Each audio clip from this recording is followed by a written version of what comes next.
Hello, good afternoon everyone. Sa ating mga kaibigan sa media, good afternoon. And of course, to the D family, good afternoon. Eric, Sir Ricky, and of course, Raymond. Hello. Congratulations, una-una sa Mesa Group because sabi nga ni Eric, yung mission of going to the road to 100 is finally happening, hopefully by end of the year. So, congratulations sa inyo din kung hindi dahil sa napakalupit at napakagaling na leadership. Alam ko hindi mangyayari yan, kaya good job, great job, and I just want to say that I am so proud and so honored to be part of this brand. Dahil nung pagsama ko pa lang sa kanila, sometimes 6 years ago, talagang noon pa lang, talagang sobrang saya ko na makasama sa brand na ito. Much more ngayon na makasama sa milestone of reaching 100 stores by end of the year. Pero more importantly, para sa akin, mas special ang signing na ito dahil for me it also signifies officially my inclusion doon sa history ng Mesa as a brand. Dahil napag-usapan namin siguro a couple of years ago na kapag tama na yung opportunity, syempre, bilang proud ambassador, kailangan talagang, meron talaga akong physical evidence na parte talaga ako ng Mesa. So, I just wanna announce and also tell everyone na I will soon be one of the proud partners of Branch 88, which will be announced very, very soon kung saan yung location. So again, thank you for being with us and sa lahat ng mga tumatangkilik ng Mesa magmula ngayon, nung nilaunch 15 years ago, hanggang ngayon, sa lahat ng mga pamilyang Pilipino na nakakain na dito, masaya po kami na mas marami pa pong mga pamilya ang aming mararating, hindi lang sa Pilipinas, kung hindi pati na rin sa ibang bansa dahil sa nabanggit kanina. I believe we will be present in Hawaii very, very soon. So yun, masaya lang po tayong lahat na talagang mas dumadami, mas lumalakas ang brand na ito at mas marami po tayong napapakain at napapasarap. Dahil may sasarap pa sa mesa, yan ang parating tinatanong. At siguro yun lang ay yung baso na ito. Yan ang masasarap sa mesa. So muli maraming salamat po sa inyo. Thank you so much, Sir Dingdong. And now we would like to hear... What do you think is the key to the secret behind your partnership with Mesa that kept you getting renewed? Siguro parang parang sa mga nagluluto, parang they always give a part of themselves in every dish. Kumbaga parang kapag yung nagluluto medyo bad mood, talagang lumalabas dun sa panlasa. And ganoon din siguro masasabi ko yung relationship namin from the start kasi talaga aligned talaga yung values sa umpisa pa lang. Marami mga bagay na in common sa amin, pero siguro pinakamahalaga doon ay talaga namin magbigay ng quality experience, quality dining experience sa mga Pilipino, especially when it comes to Filipino food. Kasi I'm a food lover, tapos sila po ay advocates of delicious food, di ba? So, ibig sabihin talaga nagtugma ang lahat ng mga gusto namin. Kaya siguro, napaganda yung relationship. And even beyond Mesa, natutuwa ako na na-develop din yung friendship namin eventually. And I'm just very grateful na tinanggap nila ako bilang isang kaibigan, isang partner, isang brand of Mesa. Thank you. And Sir Ricky or Sir Eric, what has been the impact of having a celebrity endorser on the business? So, our restaurant group has been in existence for more than 30 years now. And it took us about 10 years to decide whether or not to have an endorser. And when Dingdong was on the table, we felt that he was a perfect person to represent the brand. We want something wholesome, we want someone who's a family man, we want someone who's humble. And like I said, never ako nagka-problema dealing with Dingdong. He's always a text away, he's always a WhatsApp or phone call away. Sometimes kasi tumatawag, hindi ko pa nasasagot eh. But, it's become more than just a business relationship, but more of a friendship. So we're very happy to prolong this relationship with him and grow the brand with him. Thank you. Next question. Once again, please state your name, the publication that you present, and your question. Thank you.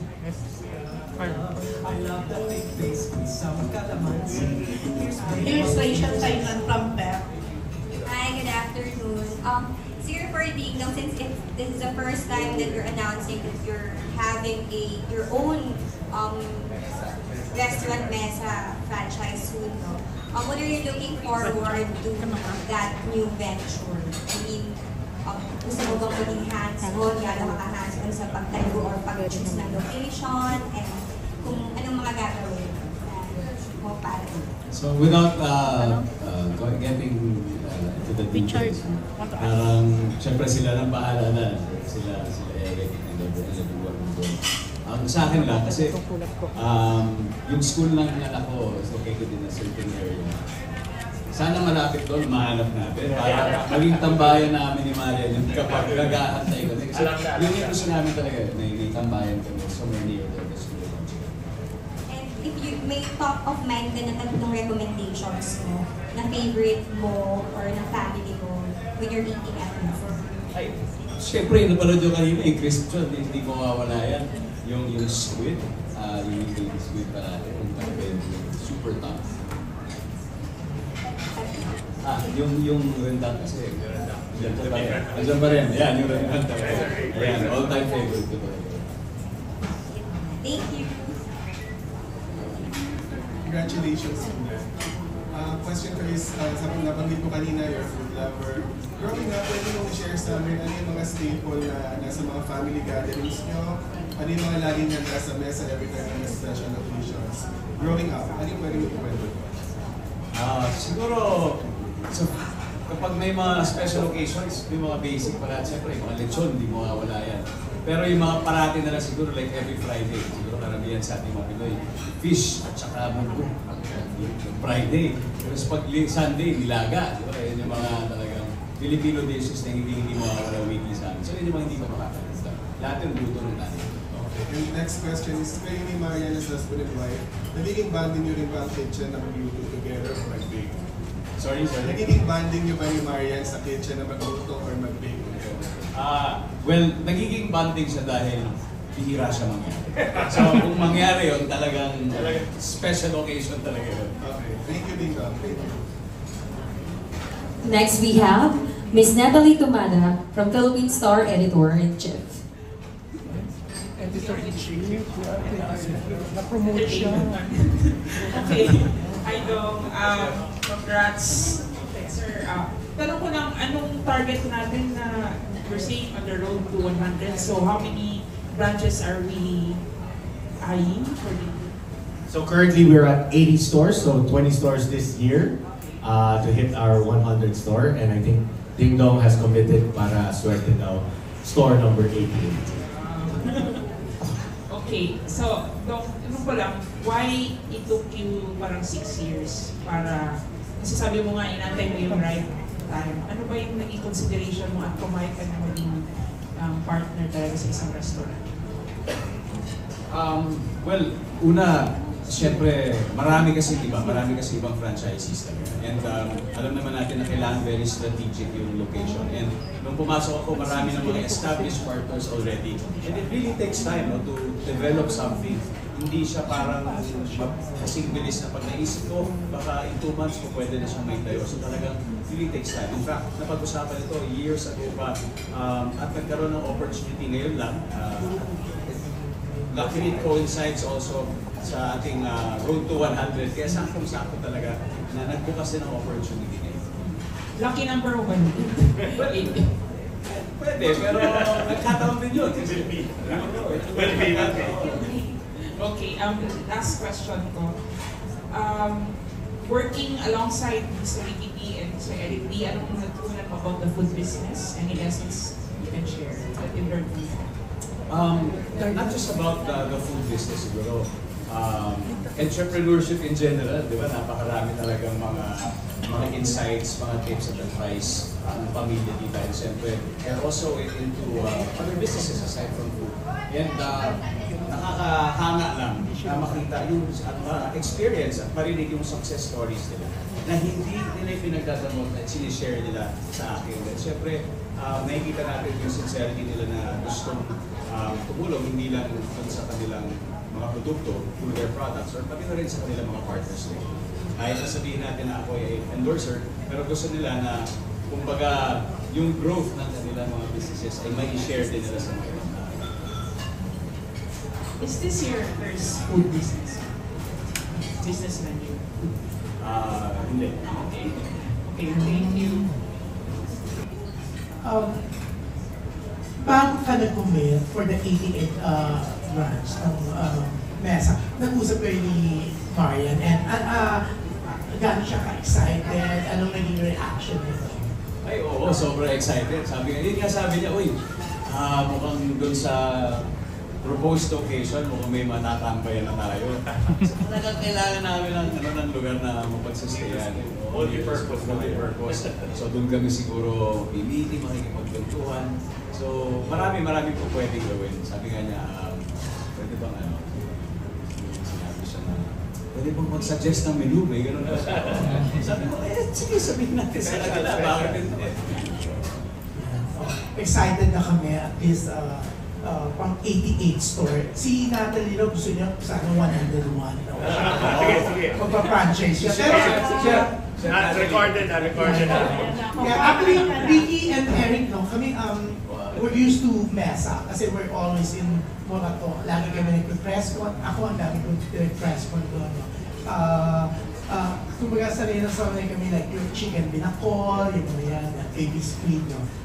But may dapat ba kaming abangan this year na since mag-100 stores kayo, meron ba kaming aabangan mga ibang dishes na mga i-introduce nyo? Definitely. So every year naman, nagbabago kami ng items. We take out items that are not moving and add new items na feeling namin that will fly. So currently, one of our greatest creations so far is our Ding Dong Noodle, which started off as having, let's say, 6 choices, pero ngayon we consolidated into 1 choice na lang. Iisa na lang ang Ding Dong Noodle, and that's becoming a superstar item in our menu. Kailan niyo po in-introduce siya? It's been on the menu since 2020. So maybe next time, punta pa kayo sa medyo likod na page ng menu kasi sanay ka na, so parang baka hindi ka na tumitingin. But in the back area, you'll see Ding Dong presenting his noodle, and that's becoming our superstar at the moment. Kasi kami sanay kami mga two-way mga ganun. So, of course, we'll keep the favorites. Hindi gagalaw yan. Even your desserts, no, na ang bobongga, di ba? Pero, eto ang ganda, napansin ko nga kanina, kung naman tinanong yung isa sa server nyo, kailan kayo nag-renovate 2023 daw. So, magiging ganito na itsura ng mga branches, no? Yes, this is moving forward. Mas maliwanag. Moving forward, ganito na magiging more format ng mga restaurants. The newer restaurants na tinayo namin last year, you'll already see the new design aspect na ginagawa namin. A little more younger, a little bit more hip, more brighter, right? And this will continue on. For Tomas Morato, it's on schedule for renovation. All new. Yeah, this year. So, all new. That's actually, fun fact, that Tomas Morato was our first franchise joint venture in the Philippines. So it's really bound for a whole new look na. So look forward to that.